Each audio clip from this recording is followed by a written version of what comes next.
03:45, Day 5. The candidate has been moving since 07:30 the previous morning. The pack on his back has weighed 45 to 50 pounds for 19 hours and 15 minutes. The cadre standing at the rally point has watched 214 candidates start this course. 41 have already failed. The candidate in front of him has a navigation error on his lapboard that he himself has not yet noticed. The cadre will not point it out. The cadre will mark the time on his clipboard, hand the candidate his next point, and walk back to the truck without speaking. This is the STAR course, Day 5 of Special Forces Assessment and Selection. Selection is 24 days.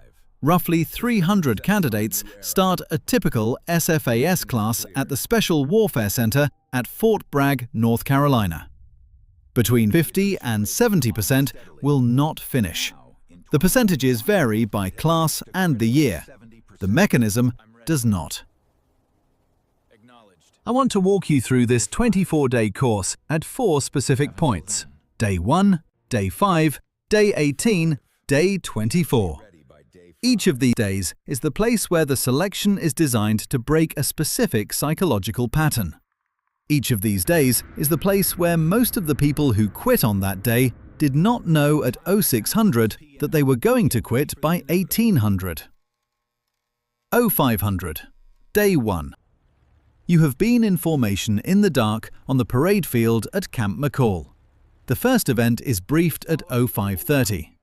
It is a 12-mile ruck march with a 45-pound pack. The standard is 3 hours 15 minutes. The math on the standard is 15.5-minute miles for 12 consecutive miles, carrying the equivalent of an 8-year-old child on your back. You have trained for this for 9 months. You are on the line. By mile 6, your shoulder straps have rubbed your lats raw under the bottom of the rucksack. Almost there. By mile 8, you are one of 7 men jogging in a column on a dirt road. By mile 10, the standard time is on your chronograph, and the chronograph is reading 13:18 for the previous mile, which is slower than the standard, and you are doing math in your head that you did not train for. By mile 11.5, you are in a state your mother would not recognize. You finish. Of the 304 candidates who started, 279 finish under the standard. The other 25 are sent to the medics, to the cadre, to a desk where there is a paper to sign that recategorizes them out of selection. The attrition rate at the end of Day 1 for SFAS classes across the past 5 years runs between 5 and 10%, depending on the class. Pull the attrition data from the public reporting that the US Army Special Operations Command releases year over year, and the curve at Day 1 is consistent. Day 1 is not a test of the body. The body has trained for this. The body finishes. Day 1 is the day the mechanism sets the cadence of the next 23 days, at a speed that approximately 1 candidate in 12 does not have the gear for. The other 11 have the gear. Day 1 is not really about them. Day 1 is about that one. Days 2, 3, and 4 are remedial physical assessment, additional ruck events, swim qualification with full uniform, and orientation to the STAR course phase. The attrition by the end of Day 4 runs between 15 and 20% of the starting class. The cadre does not give candidates the running attrition number. The candidates count by watching the cot count in the barracks each evening. 03:45. Day 5. The STAR course begins. The STAR course is a 5-day independent land navigation phase. You are given a starting point. You are given a set of map coordinates that are your next 8 points. You have a compass, a topographic map, a lapboard, and roughly 70 hours to reach all 8 points and return. You are alone. You sleep when you choose. You eat from the rucksack. The cadre meets you at each point, checks your navigation, hands you the next point, and walks back to the truck. There is no clock running you can see. The clock is running. You do not know when the next point will time out. You are told only that some points will time out, and that timing out on any point is an automatic failure of the phase. You have trained on terrain that looks roughly like the Uwharrie National Forest. The Uwharrie National Forest in central North Carolina has terrain that no training site outside of selection itself precisely replicates. You find this out at hour 11, in the dark, on a contour line that does not match what your map appears to be telling you. The star course is where the body discovers what the body cannot do without sleep. By hour 36, you are hallucinating. The hallucinations are typically auditory. You hear voices that are not there, music that is not there. Your sergeant from training calling your name from a tree line. The cadre at the rally point has been watching candidates hallucinate for 20 years. The cadre does not flag the hallucinations. The cadre marks the navigation accuracy and moves on. By hour 50, you are making decisions on terrain that you, 2 days ago, would have made differently. By hour 65, if you are still moving, you are no longer the person who walked into the woods. The body has already decided. You do not yet know what the body has decided. The number of candidates who self-eliminate during the star course phase is consistently the largest single attrition event in SFAS. The cadre tracks this. The candidates do not.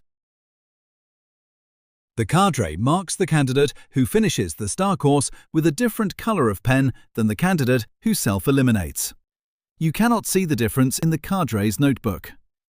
Days 6 through 11 complete the star course.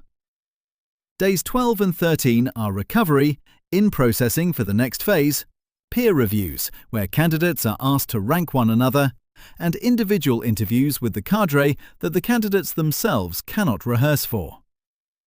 Days 14 and 15 begin Team Week. The attrition between the end of Star Course and the start of Team Week runs another 15 to 20% of the original class. 0600, Day 18, Team Week. You are now in an 8 to 12-man team. The team is assigned a leader. The leader rotates every 12 to 24 hours. The team is given a problem. The problems are deliberately ambiguous. The problems are also deliberately too large for the assigned time and the assigned resources. Your team must build a load-bearing platform across a creek using 6 logs of insufficient length. Your team must move a wheeled vehicle that does not start across uneven ground, a distance you cannot easily measure. Your team must navigate to a point on the map that, on the actual terrain, does not exist as a recognizable feature. What the cadre is watching during Team Week is not whether your team solves the problem. The cadre is watching what your team does when your team realizes the problem cannot be solved. Some teams attack the problem harder. Some teams collapse. Some teams shift quietly to a different problem they can solve and report that they have solved a different problem than the one they were assigned. Your individual score during Team Week comes from peer reviews submitted at the end of each day and from cadre observation notes you do not see. Listen to the room at 2200 in the team bay at the end of Day 18. The fluorescent overhead lights have been on for 16 hours. The team leader for the next day has not been announced yet. The team is splitting into 2 informal groups. The candidates who think the leader of the prior day made the right calls, and the candidates who think the leader did not. You know that you will be peer-reviewed by the men in both groups. You know that the peer reviews are confidential and that the cadre reads them. You do not know that the cadre also tracks which candidates start the after-hours conversations about leadership and which candidates listen without speaking. Team Week breaks a specific psychotype. The candidate who has compensated for individual weakness through sustained social effort discovers by Day 18 that the social effort is now an additional load the body does not have the calories to carry. Walk the floor of the team bay at midnight on any night of Team Week. The men still talking are the men the cadre will continue to evaluate. If you want the rest of these institutional selection pipelines walked the same way, police academies by track, F1 driver progression by chassis, Medical residency match cycles. The batch is in production. New videos go up Tuesday and Saturday. Days 19 through 23 are individual evaluations, additional small team exercises, written examinations on operational philosophy, and a sequence of one-on-one interviews with members of the cadre. The candidates do not see their evaluations. The candidates are sometimes told nothing for 36 hours at a stretch. The cadre is, during this period, finalizing the recommendation that will go to the selection board on day 24. 0900, day 24. The selection board. The selection board is a panel of senior cadre and 1 or 2 Special Forces officers from operational units. The board reviews the file on each remaining candidate, physical scores, peer review aggregates, cadre observation notes, written examination results, individual interview transcripts. The board classifies each candidate as selected, recycled, or not selected. The board's classification is final. The candidate does not appeal. Of the 304 candidates who started, the number selected on day 24 runs typically between 100 and 140. The recycle category, sent back to retake a portion of the course, runs about 10%. The not selected category runs the remainder. The candidate sees only his own classification. The candidate is given a single page in a manila folder. The classification is one of 3 words. The page does not explain the reasoning. The candidate is told, separately and privately, where to go next. The candidate who is selected reports to the Special Forces Qualification Course, the Q course, which begins 3 to 6 weeks later and runs another 12 to 18 months, depending on military occupational specialty.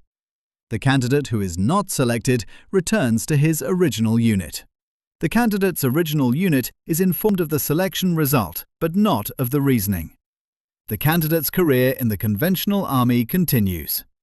The candidate who is recycled is given a specific re-entry point, typically the STAR course or Team Week, and a date to report back. The candidate's wife is informed by the candidate himself. The institution does not write letters home. Pull the attrition data across the past 10 years of SFAS classes and the curve is remarkably flat. The mechanism is calibrated for an attrition rate in the range of 50 to 70%. The mechanism is calibrated to find a specific kind of candidate. The rest are filtered out by attrition events the candidates do not see, and the candidates cannot game. This is the part of selection that the published memoirs do not always make clear, and the part the recruiting brochures will not make clear to you. I think it is the part most outside the institution misunderstand most consistently. Selection does not look for the best soldier. Selection looks for a specific psychotype, the candidate who recovers from setback without external coaching, who maintains task focus under sleep deprivation longer than the median, who self-reports honestly to a cadre that the candidate knows will read the report against him, and who absorbs criticism without seeking redress. The published research on military selection, from Dick Couch's Chosen Soldier, published in 2007, and from the SOFREP archive of in-depth interviews with retired cadre, consistently surfaces the same observation. The candidates who fail are not weaker than the candidates who pass. The candidates who fail are a different psychotype. In my read of it, and I have spent some months with the published material and the after-action interviews, what selection is actually filtering is candidates whose intrinsic motivation calibration matches what the institution will need them to do in unsupervised, ambiguous environments 5 years from selection. The strongest candidate on the parade field at 0500 on day 1 is often not in the photograph at the Green Beret ceremony 600 days later. 0345, day 5. The cadre walks back to the truck without speaking. The candidate behind him has just failed a navigation point and does not yet know. The cadre has not failed him. The cadre has done what the institution pays him to do, which is to watch what the candidate does after he discovers the failure on his own. There is a notebook the cadre keeps. The notebook is not for the candidates. The notebook is for the institution. The institution has been refining this 24-day mechanism for approximately 70 years. The candidates who appear in the after-action records as successes, the candidates who, 12 years from selection, are operational warrant officers leading detachments in places the institution cannot publicly name, are the candidates whose star course recovery on day 6 was marked with a particular pen color the candidate himself never saw. The candidate, 10 years from now, will tell the version of the story in which day 1 and day 5 were the hardest days he ever had. The candidate will not have access to the version of the story the cadre wrote in the notebook. The two versions are not the same story. The candidate finds his next point. The candidate begins walking. The sun is 6 minutes from coming up.